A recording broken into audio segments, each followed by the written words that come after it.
চল, মাছের পেটিটা তোর দাদা ভাইয়ের জন্য রাখিস কিন্তু। ও আবার কাঁটা বেছে পিঠের মাছ খেতে পারে না। বাহ, চমৎকার! প্রথমে মা বলে গেল বাবার জন্য পেটির মাছ রাখতে, তারপর তুমি দিদি। বলি, আমার স্বামীটি কি বানের জলে ভেসে এসেছে নাকি শুনি? এই কাজল, তোর মেজো ভাসুরের জন্য কিন্তু পেটির মাছ রাখবি, আর আমার জন্য বড় দেখে মাছের চাকা।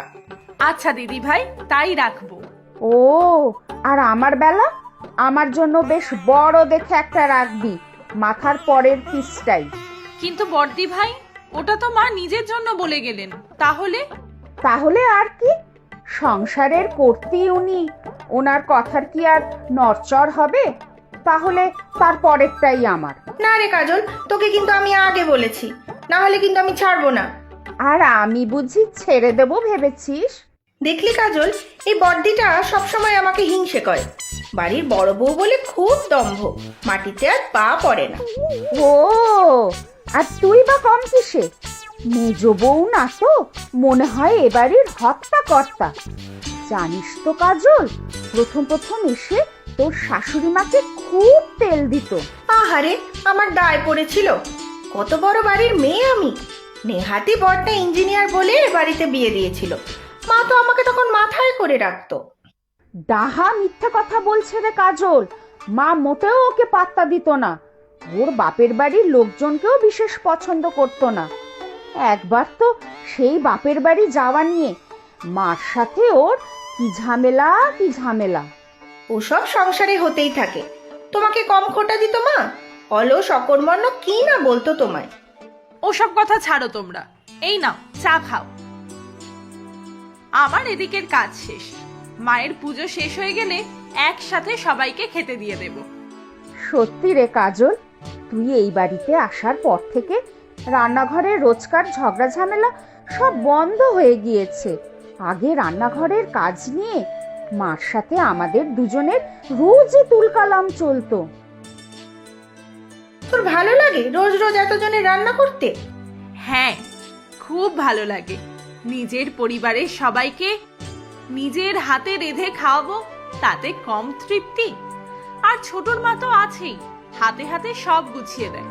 রান্না করতে কি আর এমন লাগে? আজকাল তো আমার আর রেবার কোনো কাজই নেই, রান্নাঘরে ঢুকতেই হয় না। হ্যাঁ রে কাজল, তোর মতলবটা কি বলতো? কোনো গোপন ফোন দিয়ে আসছিস না তো? শাশুড়িকে হাত করে আমাদের এই বাড়ি থেকে বিদায় করে দেওয়ার মতলব নেই তো? হ্যাঁ? তুমিও না মেজদি ভাই, মাথায় তোমার বুদ্ধিও গজায় বটে। যাও যাও, সবাই স্নান করে নাও। আজ তো রবিবার, আজ সবাই মিলে দুপুরে একসাথে খাবো। আমিও যাই, চট করে স্নানটা করে আসি।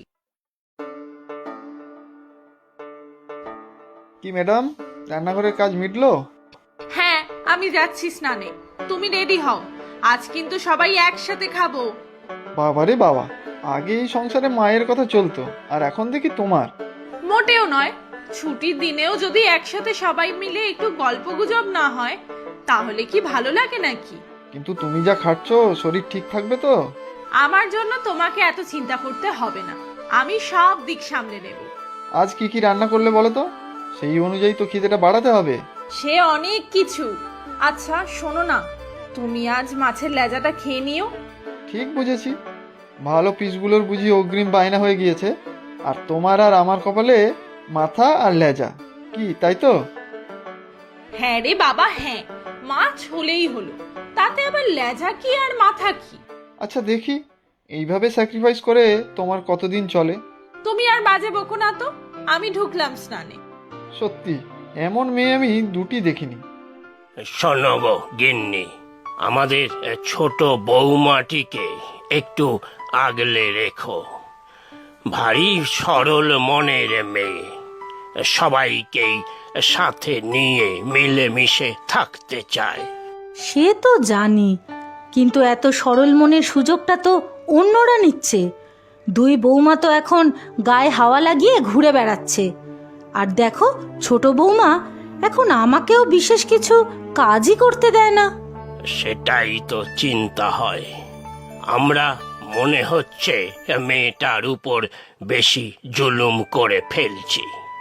ভাবি, কি মেয়ে, আজ বিয়ে করে এ বাড়িতে এসে কি